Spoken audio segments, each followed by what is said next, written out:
Bon, honnêtement, t'es seul et tu galères à rencontrer des meufs. Et tu sais quoi? C'est pas grave. Il y a plein de mecs qui sont dans cette situation-là, t'es pas le premier, t'es pas le dernier. Par contre, ce qui est cool, c'est que t'essaies de reprendre le contrôle. Si tu regardes mes vidéos, c'est que tu refuses d'accepter le conditionnement social et tu veux passer à l'action. Sinon, tu peux choisir de rester sur Netflix, de rester à galérer sur Tinder et puis à tout le temps te remettre en question et dire pourquoi il y a des gens qui ont des résultats et pas moi? Pourquoi il y a des gens qui peuvent rentrer avec des meufs et pas moi? Pourquoi il y a des gens qui sont invités aux soirées et puis moi je suis toujours le dernier à être invité aux soirées? On dirait limite que ça fait chier les gens que je sois dans leur soirée. Aujourd'hui, je vais te montrer comment est-ce que tu vas pouvoir passer de misère sentimentale, misère relationnelle, misère sexuelle à abondance. Avoir vraiment le choix, te choisir une copine et ne plus être cette personne qui est tout seul dans son coin et qui regarde les gens être heureux sans forcément pouvoir participer à ce bonheur-là. C'est parti. Nah, boots Bruno on Miley. When I pop out like lightning, polished, briefcase no wallet. Just blew a bag like Scotsman. Avant de commencer, j'aimerais faire un disclaimer. Les hommes et les femmes n'ont pas les mêmes problèmes et cette vidéo s'adresse aux hommes. Je suis pour l'égalité des sexes, mais il y a des réalités qu'il faut accepter. Et pour atteindre cette égalité des sexes, ça passe par l'empathie, par comprendre, se mettre à la place de l'autre en fait. Et la réalité, c'est que les filles ne vivent pas la même misère sexuelle et relationnelle que les hommes. C'est-à-dire qu'une fille, quand elle est seule, elle a toujours un mec qui a la friendzone et qui va toujours lui donner de l'attention. Il suffit qu'elle aille sur Instagram, il y a 12 000 mecs qui like ses photos, qui commentent ses stories, qui envoient des DM. Alors qu'un mec, quand il est seul, il est vraiment seul. Aujourd'hui, on parle de misère sexuelle et relationnelle, et la réalité, c'est que les femmes vivent beaucoup moins ce problème-là que les hommes. C'est pour ça que c'est hyper important pour un homme d'atteindre sa liberté et puis de développer ses compétences pour être libre socialement. Voilà, ceci étant dit, je vais donner 5 étapes pour passer du mec dans la misère relationnelle au mec dans l'abondance qui a enfin le choix et qui va enfin pouvoir être dans une situation où il peut rencontrer une fille et s'épanouir avec elle. La première étape consiste à comprendre le système de croyance. Le système de croyance, c'est une sorte de manuel que tu as dans ton esprit qui va t'aider à survivre. C'est-à-dire que dans n'importe quelle situation, tu vas toujours regarder inconsciemment ce manuel et dire ok, est-ce que je peux faire ça, oui ou non? C'est-à-dire que quand tu es petit et que tu mets ta main dans le feu, ça va te brûler. Et du coup, tu vas comprendre qu'il va falloir arrêter de mettre ta main dans le feu. Et le problème avec les systèmes de croyance, c'est qu'on ne les choisit pas tout le temps. C'est-à-dire que la plupart du temps, c'est la société qui va nous conditionner. Si je devais essayer de sauter d'un toit pour me rendre compte que je risque de mourir, je vais mourir. Donc, au lieu de tout essayer en main propre, on va pas remettre en question ce que nous disent les figures d'autorité dans notre société. Donc, si tes parents te disent regarde à droite et à gauche avant de traverser la route, tu vas le faire. Simplement, tu vas adopter cette croyance sans la remettre en question parce que c'est dans ton intérêt pour survivre. Le gros problème avec le système de croyance, c'est qu'il y en a certaines qui sont limitantes et infondées. Et il y en a d'autres qui sont aidantes. Et ce qu'il va falloir que tu fasses comme travail, c'est comprendre quelles sont les croyances qui te limitent et les croyances qui t'aident.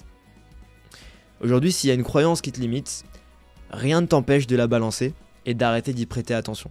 C'est-à-dire que si je me dis que je suis trop petit ou trop grand ou trop gros pour plaire à une fille, cette croyance ne va pas m'aider parce que je peux pas contrôler ma taille. Je peux contrôler mon poids mais pas ma taille. Donc au lieu de me dire ça, je vais balancer cette croyance et garder que celle qui m'aide.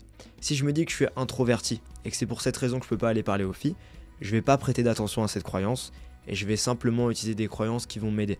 Donc par exemple me dire que n'importe qui peut être introverti ou extraverti, que je vais pas me déterminer à travers une seule façon de voir les choses. Et je vais sélectionner mes croyances de façon logique, pragmatique, et arrêter de me faire conditionner par la société. Tu le vois dans mes vidéos, je fais des approches dans la rue. Personne ne fait ça. La société te dit ne fais pas ça, c'est dangereux.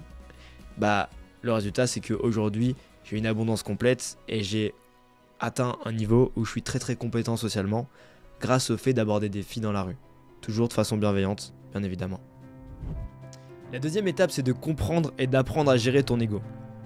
C'est-à-dire que quand tu dois faire une action mais que tu ne la fais pas, tu vas avoir tendance à croire que c'est parce que tu es fainéant. Alors qu'en réalité, c'est parce que tu as peur de paraître stupide. Si tu travailles pour quelqu'un, t'as aucun mal à aller au travail 35 heures par semaine, à faire des heures supplémentaires, à te lever tôt le matin. Mais si tu travailles pour toi, pour ton propre projet, un projet entrepreneurial, ça va être plus compliqué. Tu vas avoir du mal à te lever à 8 heures, tu vas avoir du mal à travailler même juste 2 heures par jour. Pourquoi? Parce que tu te rends vulnérable en lançant un projet et tu vas avoir peur de ce que les gens vont penser de toi si tu échoues. Donc il faut vraiment comprendre cette chose-là et ça va te permettre de passer à l'action pour apprendre les dynamiques sociales. Et tant qu'il y a de l'ego qui est engagé dans ce processus d'apprentissage, bah tu vas jamais aller très loin, puisque tu vas toujours mettre les choses au lendemain, et tu vas toujours refuser de sortir de ta zone de confort pour obtenir les compétences qui vont te permettre d'atteindre ta liberté. En parlant de compétences, ce qu'il faut que tu comprennes par rapport à l'ego, c'est qu'il existe des phases d'apprentissage, qui sont les suivantes. La première, c'est inconsciemment mauvais. Imagine que tu veux passer ton permis de conduire, tu penses être un bon conducteur puisque tu vois tes proches conduire régulièrement, tu te dis bon ça a l'air facile. Et puis là tu te mets au volant, tu te rends compte qu'il y a plein de choses à gérer, tu dois gérer les pédales, le levier de vitesse, le volant, etc. Et tu commences à stresser alors que tu partais totalement confiant. Eh bien tu passes de inconsciemment mauvais à consciemment mauvais, qui est la deuxième phase d'apprentissage. Une fois que tu es consciemment mauvais, bah c'est là que tu es un peu en stress et que ton ego prend un coup et que tu te rends compte de toutes les déficiences qu'il y a dans ta compétence, qui va être par exemple de conduire ou bien dans la séduction. La troisième phase, c'est que tu te dis bon, je passe à l'action, j'apprends, puisque maintenant que je me rends compte que je suis mauvais, bah, il va falloir que je fasse des choses.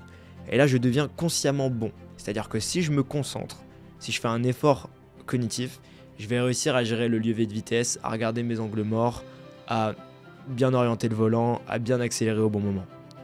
Et ça te demande des efforts. Et puis ensuite, au bout de quelques années, quand tu as le permis, bah, tu peux écouter de la musique, avoir une conversation avec quelqu'un, et puis faire attention à tout ton environnement en étant en sécurité, de façon totalement inconsciente. Et tu passes à la quatrième phase d'apprentissage, qui est inconsciemment bon. Dans la séduction, il faut que tu apprennes à faire exactement pareil. Donc tu dois comprendre chacune des phases et comprendre comment est-ce que ton ego va se manifester. Il va régulièrement te dire « Non mais t'inquiète, ça c'est bon, tu gères. Non mais t'inquiète, t'as pas besoin d'aller aborder des filles dans un bar. T'as pas besoin d'aborder une fille dans la rue, t'inquiète. T'as pas besoin de passer par là, toi. T'es différent. » Mais ça c'est faux, c'est juste ton ego qui te joue des tours. Et quand tu vas le faire, tu vas te rendre compte exactement comme le permis de conduire que t'es pas si bon que ça. Et c'est à partir de là que tu vas ouvrir la porte à la progression. La troisième chose qu'il va falloir que tu fasses, c'est d'optimiser ton lifestyle. Parce que quand tu vas parler à quelqu'un, tu vas lui démontrer un produit et tu vas lui donner envie d'acheter ce produit. Sauf que si ton produit il est nul, t'es une fraude. Si je viens te voir et j'essaie de te vendre une voiture sans moteur, je vais te parler, je vais essayer de te convaincre d'acheter cette voiture. Bah dans le fond, je vais savoir que c'est une arnaque. Je vais savoir qu'il manque un moteur. Et ça va se transmettre par mon non-verbal. Quand on va me poser des questions, je vais avoir le regard fuyant et je vais pas communiquer de la bonne façon. Et c'est pareil quand tu parles à une fille. Imagine que t'es au RSA, que ton physique il va pas du tout, tu te sens pas bien dans ta peau, que tu vis encore chez tes parents, que t'as pas de potes. Tu vas parler à une fille même en utilisant des phrases de quelqu'un qui est censé être séduisant, même en ayant toutes les mimiques de quelqu'un qui est censé être séduisant. Eh bien tu vas quand même avoir un problème, une incongruence, parce que quand tu vas lui parler, tu vas savoir au fond de toi que tu es en train de lui vendre une voiture sans moteur. Et la fille en face de toi, elle va le capter.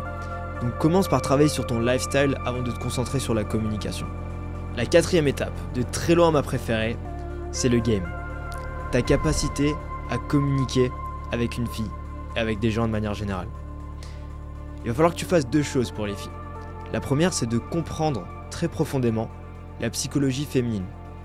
Qu'est-ce qui fait qu'elle va se sentir attirée par quelqu'un? Parce que la réalité, c'est que c'est totalement différent de toi.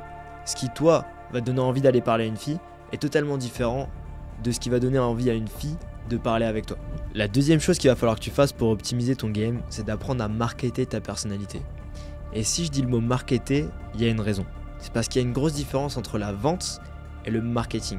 Quelqu'un qui vend, il va donner tout un tas d'arguments pour essayer de convaincre son interlocuteur. Tandis que quelqu'un qui va marketer quelque chose, il va donner tous les bénéfices du produit et laisser à son interlocuteur l'opportunité de venir à lui. Et c'est là que tu crées de l'attraction.